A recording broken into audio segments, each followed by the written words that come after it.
የኢትዮጵያ ንግድ ባንክን እንደው ምናልባት አንዳንዶቹ ምክንያቶቹ ምናልባት ይሄ ምክንያት ሊሆን ይችላል ብለ መታሰባቸው ነገሮች ሊኖሩ ይችላሉ የሚል እምነት አለኝ አሁን የተጫዋቾች ጉዳት ለምሳሌ እነ ሱሊማን ሐሚድን ብትመለከት ባሲር ዑመር የተጎዱባቸው ጨዋታዎች በብዛት የተጎዱባቸው ተጫዋቾች ነበሩ የ2016ቱን የኢትዮጵያ ንግድ ባንክ ስትመለከት ደግሞ እነዚህን ተጫዋቾች ሚና ተመለከታለህ እነዚህን ተጫዋቾች የሚተካ ተጫዋች አለመኖሩ ዋናው የቡርኑ ፌለሪቲ ነው በያምናል ምክንያቱም ይሄ ትልቁ ያሰልጣኙ ችግር ነው እሱ ፌለሪቲ ያ ፌለሪቲ የመጣው ደግሞ ምናልባት የፋይናንስ ህጉን ለማክበር ሲባል እነዛ ነገሮች ላለማምጣት ተጫዋቾች በእነሱ ምትክ ተጫዋቾች ላለመተካ ተገደናል የሚሉበት አጋጣሚ ነበር ምናልባት ያ ነገር እንደ ምክንያት ምናልባት መቻልን ስናነሳ መቻል ቡርኑ ስኳድ እንደ ስኳድ ጥራት ያለው ስኳድ ነው መቻል በቃ ጥረት ያለ ስኳድ ያለው ነው መቻል በዚህ እንደዚህ አይነት ጥያቄዎችን ቢያመጡ መቻል ምንም ዲፌንድ የሚያደርግበት ነገር ላይ ኖር ይችላል ግን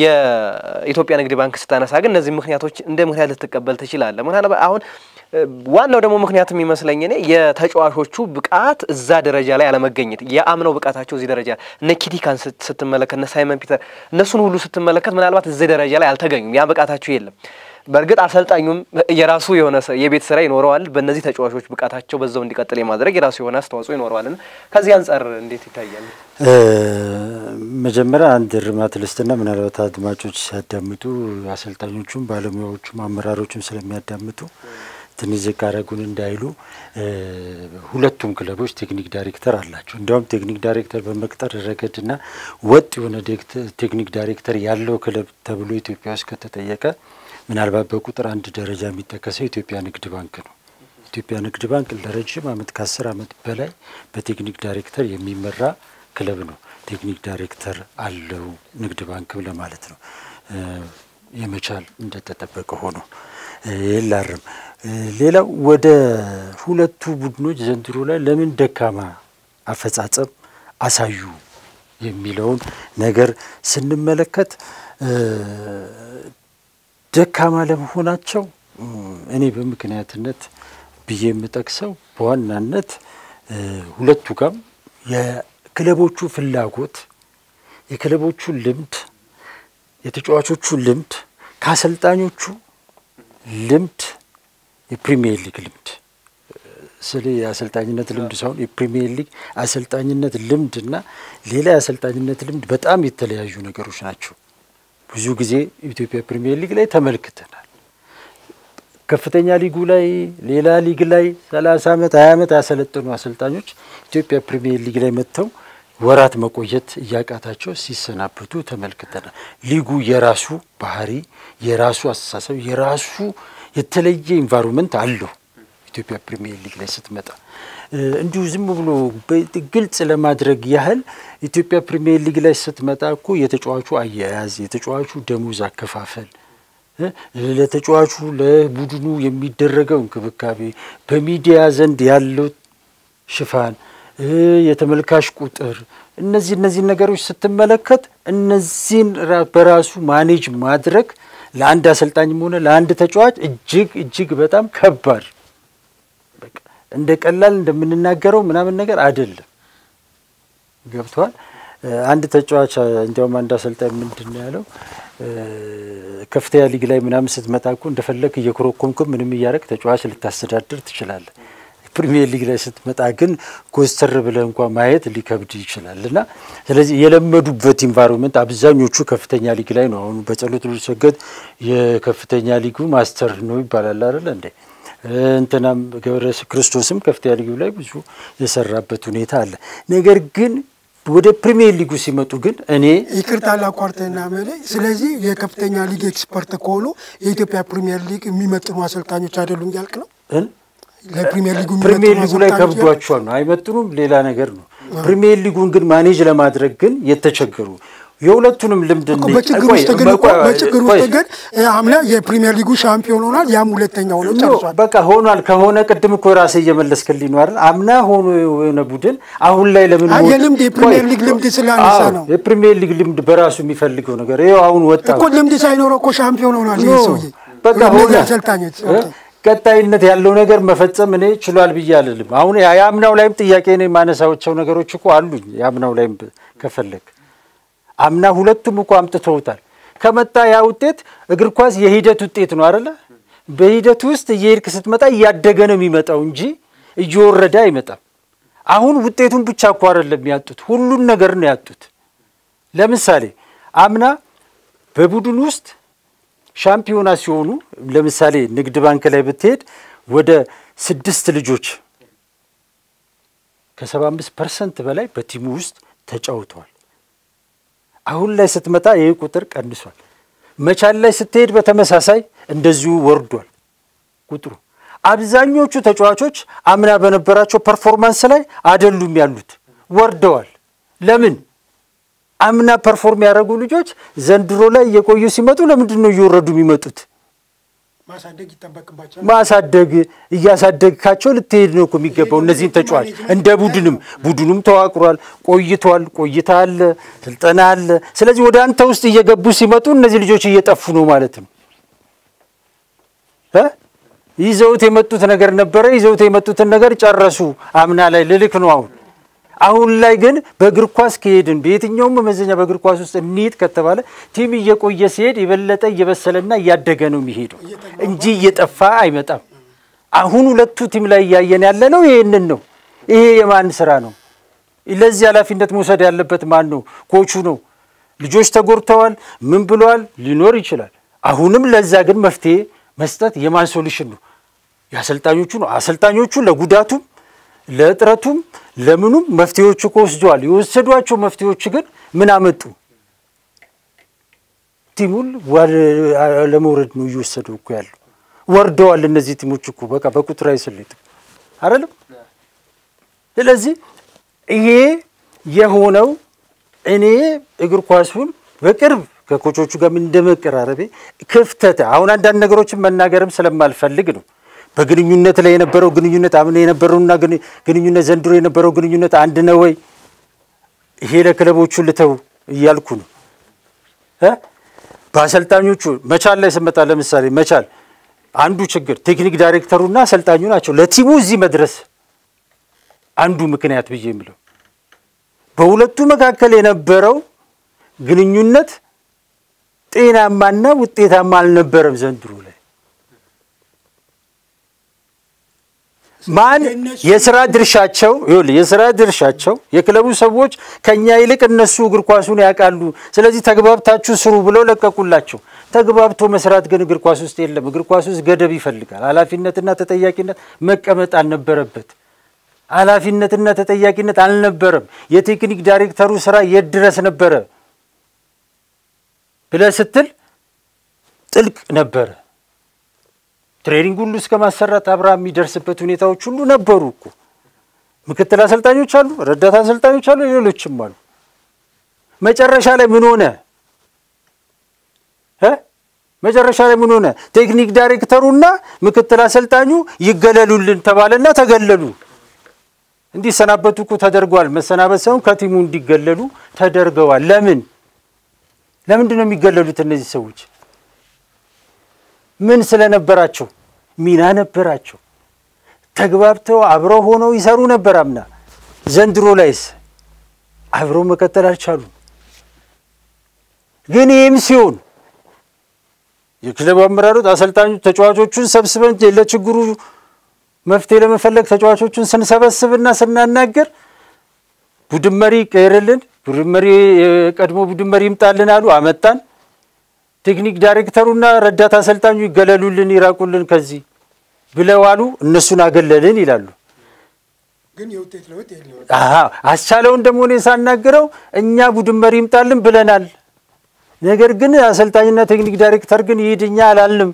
በራሳቸው እዛው የተወሰነ ነው ያስተዳደር ነው፣ እኛ በሰው ህይወት ውስጥ አንገባም የሚል ነገር ደግሞ ይነግራል።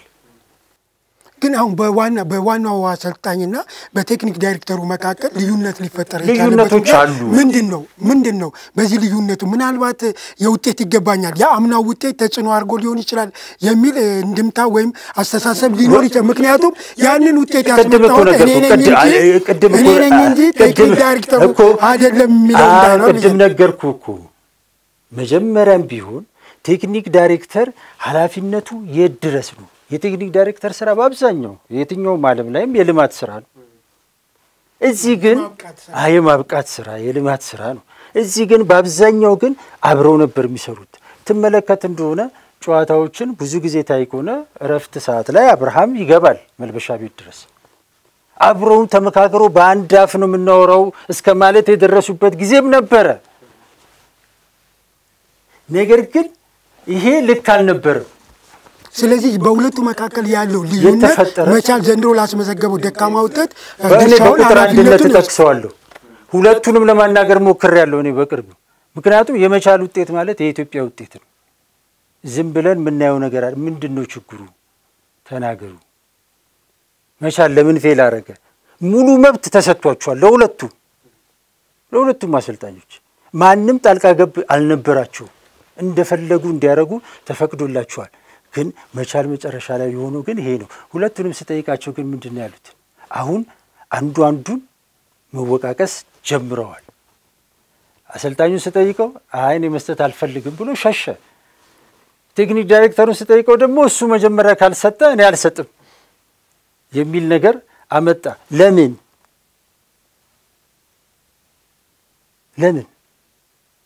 አንዳንድ ጊዜ ብዙ ጊዜ ስፖርት ውስጥ እኛ አመራሩ ኳስ አያውቅም ምናምን እያለን እንተቻለን።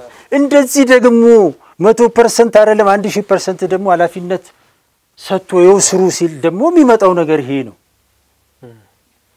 መሌ ግን እዚህ ጋር መነሳት ያለበት ነገር ኃላፊነት ተሰጠም እኮ ኃላፊነት መስጠት እንዴት ያለብኝ የሚለው ከአመራሩም እኮ ይተበቃል። ለምሳሌ ለአሰልጣኙ የሆነ ኃላፊነት ሲሰጥ ለቴክኒክ ዳይሬክተሩ ይሰጥ። አሁን ለምሳሌ የልማት ስራዎችን አነሳን። ቴክኒክ ዳይሬክተሩ መስራት ያለበት የልማት ስራዎችን ነው፣ ታዳጊዎችን ማፍራት ነው። መቻል በታዳጊ ምን ደረጃ ነው ያለው? ይሄ ነው መገምገም ያለበት ብዬ ማሰብ። ስለዚህ እነሱ ሙሉ ለሙሉ ለቀው መውጣት ሳይሆን መቆጣጠር ያለባቸው ነገሮች እንዳልተቆጣጠሩ እዚህ ጋር ታሳያል። ክፍተቱ በሁለቱም የሚኖረው ለዛም ይመስለኛል። አንተነ ጥሩ ነገር እዚህ ላይ ላከለ ጥሩ ነገር ነው ያነሳው። ይሄንን ነገር ከሌሎች ክለቦች ለምሳሌ ከጊዮርጊስ ለምሳሌ ከመድን ለምሳሌ ከኢትዮጵያ ቡና አንፃር ካየው መቻል የትኛው ልዩነት ፈጣሪ ተጫዋቹ ነው ያሳደገው?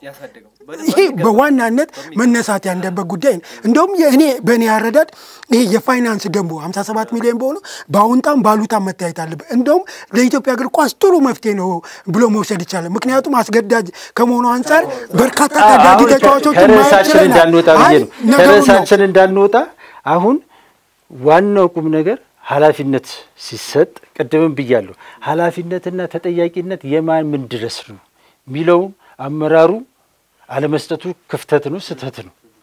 ግን ደግሞ አመራሩ ደግሞ ከኛ የበለጠ ደግሞ እግር ኳሱን እነሱ ያውቃሉ ብሎ ሲሰጥ ደግሞ አመራሮቹ አሰልጣኙም ቢሆን ገደቡን ማስቀመጥ ነበረበት። ትልቁ ጥያቄ እዛ ያሰልጣኙ ነው ተጠያቂ ማድረገው። አሰልጣኙ የሱ መብት ይድረስ ነው ባውንደሪውን ማስቀመጥ። አሁን እኮ እሺ ከቴክኒክ ዳይሬክተሩ ጋር ይሄ ነው ብያለሁ። ምክትሉስ ምን አረገ? ምክትሉም እኮ በአሰልጣኙ ላይ ጫና ያረጋል የሚል ነገር መጥቶ ነው እኮ የሄደው። ስለዚህ አሰልጣኙ ምንድናቸው ብለህ እንድትጠይቅ ያደርጋል። ምክትል አሰልጣኝ ነው። ያሰልጣኝ እንግዲህ ምን ተብሎ ነው ተጽዕኖ ፈጣሪ ተብሎ? እሺ ቴክኒክ ዳይሬክተሩ ተጽዕኖ ይፈጥራል ትልቅ ነው ባገሪቱ ተብሎ እንትንትላል። ምክትል አሰልጣኙስ ለምንድን ነው እንዲባረር የተደረገው እንዲገለል የተደረገው? ከዛ ጋር ብለህ ስትል ክፍተት እንደነበረ አሰልጣኙ ጋር ታያለ። አጠቃላይ ደግሞ ምንም ጥያቄ የለውም አብዛኞቹ ተጫዋቾች ዘንድሮ ላይ ፐርፎርም አላደረጉም። አምና የነበራቸውን አፈጻጸም ዘንድሮ ላይ አልፈጸሙም። ይሄው ቁጥሮች ይናገራሉ። ኢትዮጵያ መድንን ስትወስደው እኮ ሻምፒዮና ሲሆን ከ50% በላይ የተጫወቱ 10 ተጫዋቾች ነው ያሉት። በ10 ተጫዋቾች ነው ሻምፒዮና ይሆኑ። ንግድ ባንክ ላይ ስትመጣ ለምሳሌ 11 አሉ። መቻል ላይ ስትመጣ 12 አሉ። ከ75% በላይ መቻል ላይ የተጫወተ ግን 3 ሰው ነው። እንግዲህ አምና የነበሩትን ተጫዋቾች አስቡ፣ ዘንድሮ የገቡት ልጆችንም አስቡና 3 ልጅ ነው ፐርፎርም ያደረገው በጣም ብዙ ጨዋታዎች ላይ መሰለፍ የቻሉት። ንግድ ባንክ ላይ ስትመጣ እንደዚሁ ወደ 4 ምናምን ይወርዳል። ስለዚህ እነዚህ ተጫዋቾች በዚህ ደረጃ ሲወርዱ ምንድነው የምትለው? ችግር ካልክኮ ጉዳት ኢትዮጵያ መድን ላይም ነበር እኮ አይደል እንዴ?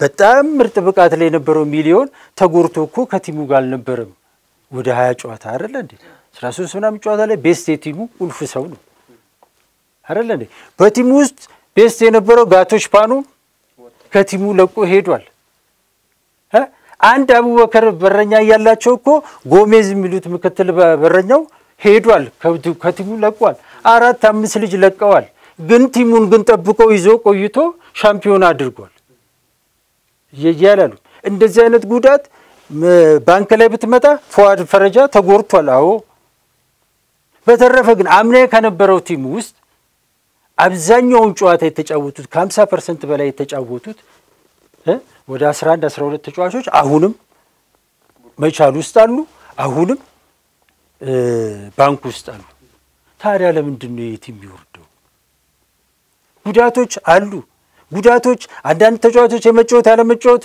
ስሜት አንዳንድ ጊዜ ከምን ይመጣል የቲሙን ውጤት ያያዩ ቢጫወቱ የማይጫወቱ ተጫዋቾችም አሉ እነዚህን ተጫዋቾች መለየትም ያሰልጣኝ አቅም ነው ጌም እየመረጡ የሚጫወቱ ተጫዋቾች አሉ ቲሙ እየተሸነፈ ሲመጣ የሚሸሹ ኃላፊነት አሉ በደንብ ሳይታመሙ ታመምኩ ብሎ የሚሸሻለ የተጎዱ የተባሉትም ተጫዋቾች በምንድን ነው የተጎዱት በደንብን የሁለቱ ክለብ አመራሮች በደንብ መፈተሽ አለባቸው ተጎዱ የተባሉ ተጫዋቾች 2 ጨዋታ 3 ጨዋታ 4 ጨዋታ ነው ያለፋቸው በአብዛኛው አሉ አሁንም አብዛኛው ጨዋታዎች ላይ ሁለቱ ክለብ ላይ ብትመጣ የተሰለፉ ተጫዋቾች እነዚህ ቤስት ብለን የምትላቸው ተጫዋቾች 75% ምናምን የሚሆኑ ጨዋታዎች በላይ አሉ በእንቅስቃሴ ቲሙ ግን ወርዷል ስለዚህ ይሄ የማንንም ጥያቄ ልትል አችልም ያሰልጣኞቹ ነው ስለዚህ እንዲህ አይነት ተጫዋቾችን መለየት መናገር መምራት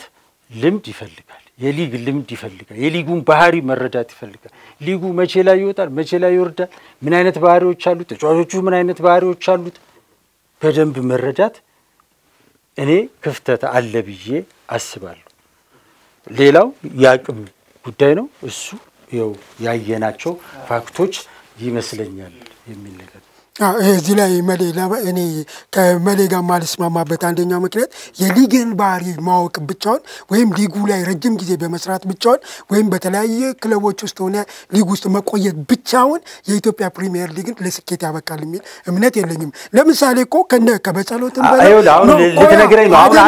ከበጸሎትና ከገብረ ክርስቶስ ውጪ ያሉትን አሰልጣኞች መውሰድ ትችላል ለምሳሌ ጸጋዬ ኪዳነ ማርያምን ውሰደው ለምሳሌ ውበቱን ውሰደው እነዚህ ሰዎች ረጅም ጊዜ የቆዩ ናቸው የሊጉን ባህሪ የሚያውቁ ናቸው ግን የሊጉን ባህሪ ያውቀዋልና ውጤታማ ናቸው ማለት አይደል ያየን ነው ውጤታቸው ሁለቱም ላለመውረድ ነው የሚጫወቱት የሊጉን ባህሪ ማወቅ ብቻውን የአንድ አሰልጣኝ ስኬት ወይም ግብ ወይም የዛን የሚያሰለጥነው ቡድን መዳረሻ ሊሆን በጭራሽ አይችልም አንዱ ምክንያት ሊሆን ይችላል ብለን እናስባለን ግን 99% ግን ምክንያት አይደለም የሊግን ባህሪ ማወቅ ረጅም ጊዜ ሊግ ላይ መቆየት ውጤታማ ቡድን ለመገንባት ያስችላል የሚል እምነት እንደዛ ቢሆን ኖሮ በርካታ አሰልጣኞች በዚህ ሁሉ ዘመን ውስጥ ሲያልፉ በስኬት ማለፍ ነበረባቸው ማለት ነው ስኬት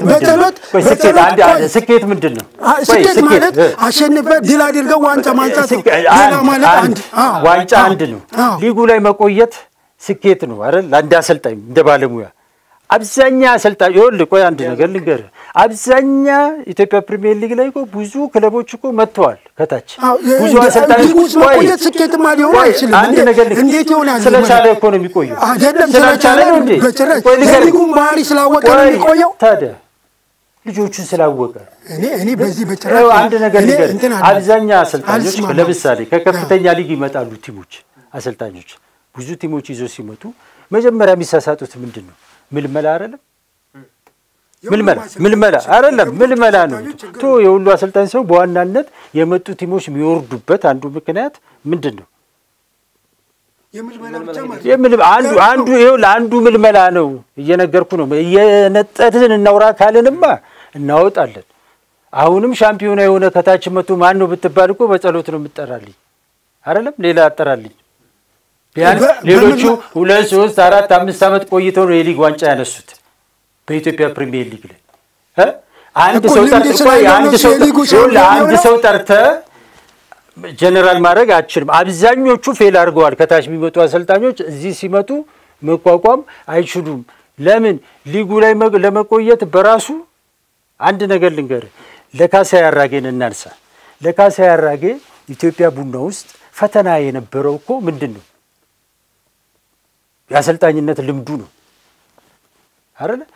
የቡና ደጋፊ ሆኖ ሁሉም የቡና ደጋፊ እኮ ካሴን ያውቀዋል። ካሴን ግን የሚያውቀው በተጫዋችነት እንጂ በአሰልጣኝነቱ አይደለም። ስለዚህ አሰልጣኝነት ላይ ትንሽ ሲሳሳት ደጋፊው የሚያየው ምኑን ነው? ልምዱን ነው። ዋናው ነገር ምንድነው? ልምድ የራሱን የሆነ ተጽዕኖ ያሳድራል። ምንም ጥያቄ የለውም። የአሰልጣኞች ልምድ፣ የተጫዋቾች ልምድ ሊጉ ላይ እንድትወርድም እንድትወጣም ከሚያደርጉ ምክንያቶች መካከል አንደኛው ነው። ስለዚህ ያንን እንደ ምክንያት ልንቀበለው ግድ ይለናል።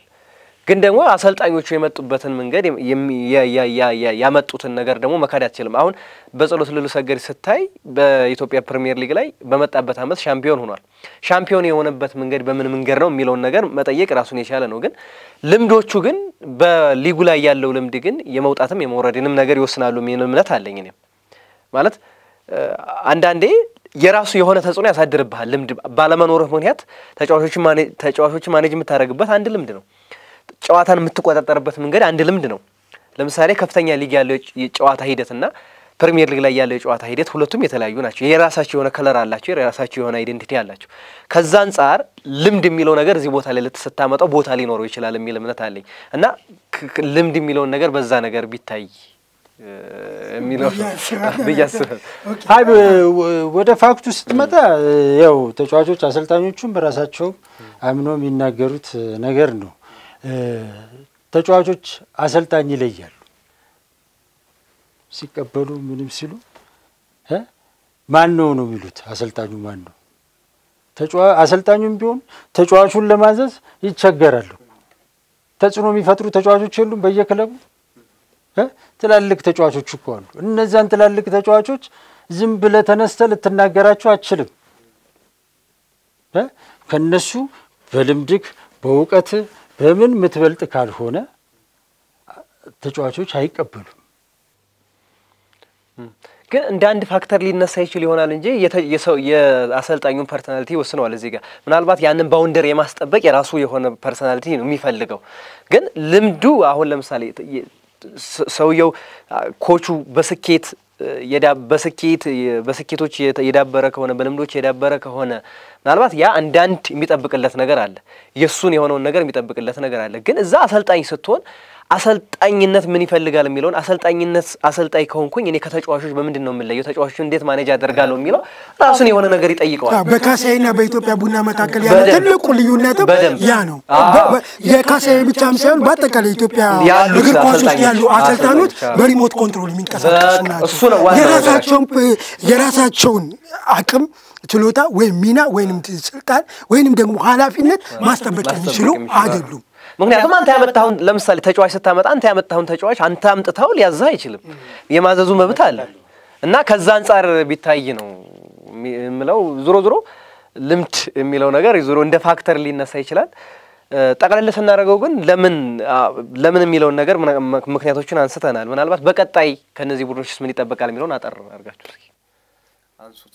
ኦኬ እኔ በቀጣዩ የውድድር ዓመት ሁለቱም ክለቦች በእርግጠኝነት መሰረታዊ ለውጥ ማድረግ አለባቸው ብዬ አስባለሁ።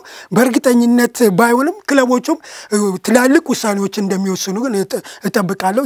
ኢቨን ያሰልጣኝ ለውጥ ስለመኖሩ ለጥያቄ የሚቀርብ ጉዳይ ማለት ነው። ደግሞ መሆንም አለበት። ሁለተኛ ክለቦች ራሳቸው ማኔጅመንት ላይ ያሉ ሰዎች አሰልጣኝ ሲቀጥሩ ያመጥ የሚቀጥሩት አሰልጣኝ ማን ነው? ምንድነው ውጤቱ? ወደ ኋላ መመለስ ብቻም ሳይሆን በዚህ 3 አመታት ውስጥ ያለውን አቅም፣ ችሎታ፣ ኳሊቲ ወይንም ደግሞ በነበረበት ክለብ ያለውን ውጤት መመዘን አለባቸው። ኢቭን አሰልጣኝ ከመቅጠር ባሻገር የቴክኒክ ዳይሬክተር ብለው የሚቀጥሩ ክለቦች አንድ ቦታ ቆሞ ብለው ማሰብ አለባቸው ብዬ አስባለሁ። ከዛ አንፃር ግን በሁለቱም ክለቦች ውስጥ በእርግጠኝነት የተጫዋችም ያሰልጣኝነትም አጠቃላይ ስር ነቀል ለውጥ ያደርጋሉ ብዬ እጠብቃለሁ። ሁለቱም የፋይናንስ ችግር የለባቸውም። ከፋይናንስ ችግር ከሌለባቸው ችግሩ ያለው ወይ ከሜዳ ውጪ ነው ወይ ከሜዳ ነው። ግን ደግሞ እኔ ደግሞ ሁልጊዜም የማምነው የአንድ ቡድን ትልቁ ችግር ያለው ሜዳ ውስጥ ነው። አሰልጣኙም ተጫዋቹም ሜዳ ውስጥ ይገምገም። እያንዳንዱ ተጫዋች በሰጠን ልክ እንደውም እንዳይረዝም እንጂ አስታውሳለሁ አንድ ጊዜ ግብጾች ያደረጉት ነገር በጣም ይገዛኛል። ምክንያቱም በአንድ ወቅት ላይ የግብጽ ብሔራዊ ቡድን በአፍሪካ ዋንጫ በመጀመሪያው ዙር ከውድድር ወጣ። የቡድኑ እጅግ ደካማ ውጤት አስመዘገበ። ወደ ሀገሩ ሲመለስ ያደረግ ላይቭ በቀጥታ ላይቭ ለግብጽ ህዝብ በሚተላለፍ መልኩ አሰልጣኞቹ እያንዳንዱ ተጫዋች በደቂቃ የሰጠው የነበረው ድክመት የሰጠው አገልግሎት ክፍተቶች ጥንካሬዎችን ፈተሹ። ከዛ በኋላ 4 የአፍሪካ ዋንጫ ማሳካት ቻሉ። አየው ሜዳ ላይ ያለን ችግር ስትገመግም ስትፈትሽ እንዲህ አይነቱን ድክመትን አውጥተህ ወደ ጥንካሬ መምጣት ትችላለህ። ባንክና መቻልም ባለፈው ዓመት ውጤታማ ነበሩ፣ ዘንድሮ ውጤታማ አልሆኑም። በዚህ 2 ዓመት ውስጥ ያለውን አንድነትና ልዩነት ጥንካሬና ድክመት አርሞ ለመምጣት ግን ሜዳ ውስጥ ያለውን ነገር ማየት አለባቸው። ከዚህ ውጪ እኔ ሌላ ቦታ ላይ መንካት አልፈልግም። ምክንያቱም አይጠቅም የሚጠቅመው ሜዳ ውስጥ ያለው ነገር ስለሆነ። ልክ ነው። መልክ የሚጨምረው ነገር ምንም ጥያቄ የለውም። እንድምታው ከባድ ነው። የሁለቱ ቡድኖች በዚህ ደረጃ ላይ መገኘት ወጥ አለመሆናቸውን ኢትዮጵያ ፕሪሚየር ሊግ ትልቅ ችግር መሆኑን በደንብ ያሳያል ብዬ አስባለሁ። ሌሎችም ከነሱ ሊማሩ ይገባል ብዬ እመክራለሁ። ሌላው ግን አሁን ከነዚህ ተነስቶ ሁለቱ ክለቦች ላይ ምን ይሆናል የሚለው ጥሩ ነው ያለውን ነገር አሰልጣኝም የተጫዋችም ለውጥ ያደርጋሉ፣ የቴክኒክ ዳይሬክተርም ለውጥ ያደርጋሉ ብዬ አስባለሁ። ሁለቱም ክለቦች በዘንድሮ የውድድር ዘመን ይህን ውጤት እንዲያስመዘግቡ አንዱ ተጠያቂው አካል ብዬ የምለው አመራሩ ነው። ቅድም ያው ውይይታችን ሰፋ ስላለ እንትን እላለሁ እንጂ ሁለቱ ክለቦች የአምና አፈጻጸማቸውን እንደማይሄድ ሲያውቁ እርምጃዎች ይጠበቅ ነበር። ለሻምፒዮና ቡድን ለሻምፒዮና የምትጫወት ከሆነ ሁሉ ጊዜ እያንዳንዷ ነገራን ማሽተት መወሰን ያስፈልጋል።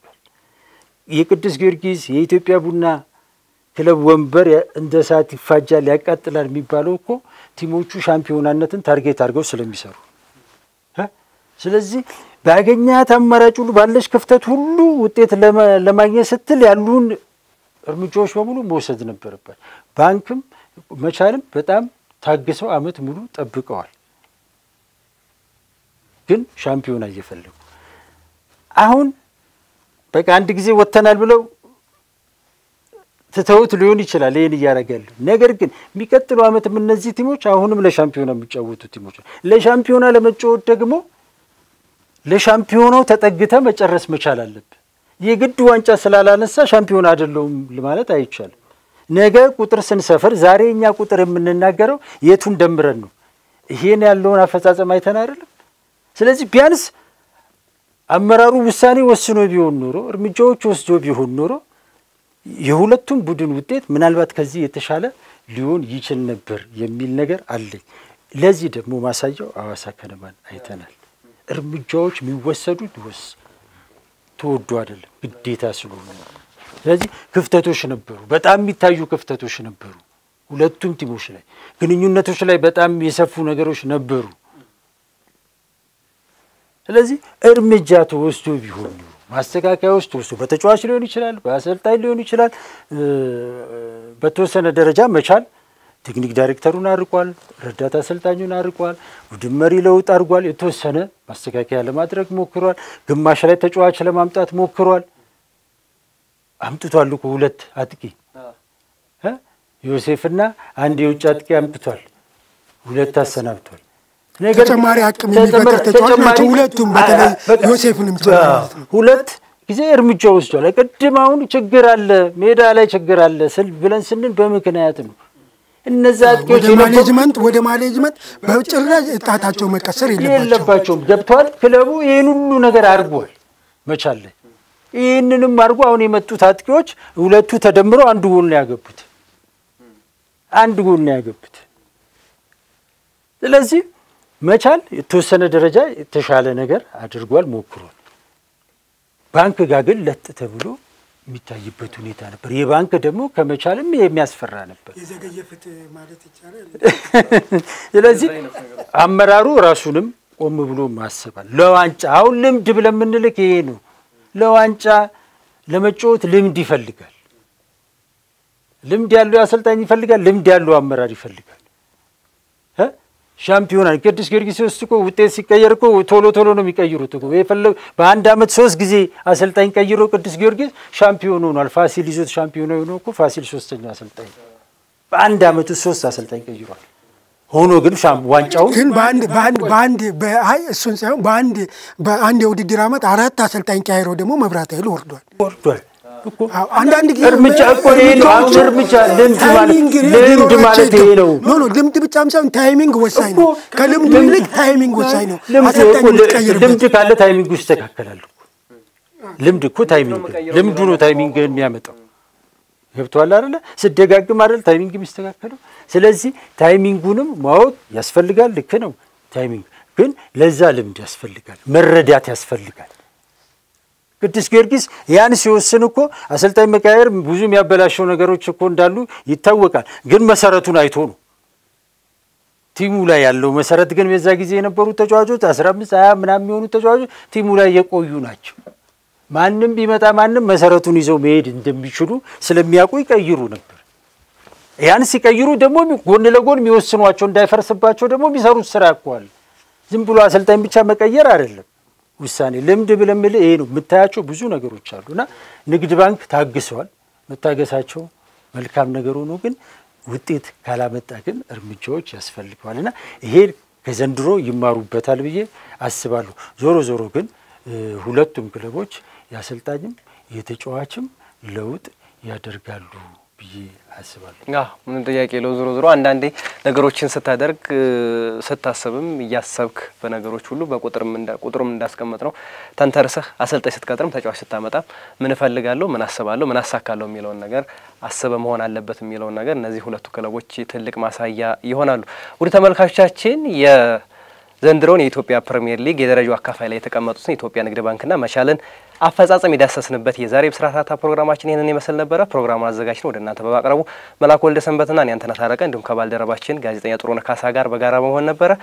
ያላችሁን ሀሳብ አስተያየት ኮሜንት ሴክሽን ላይ አስፍሩልን። ሰኔ ጊዜን ተመኘን።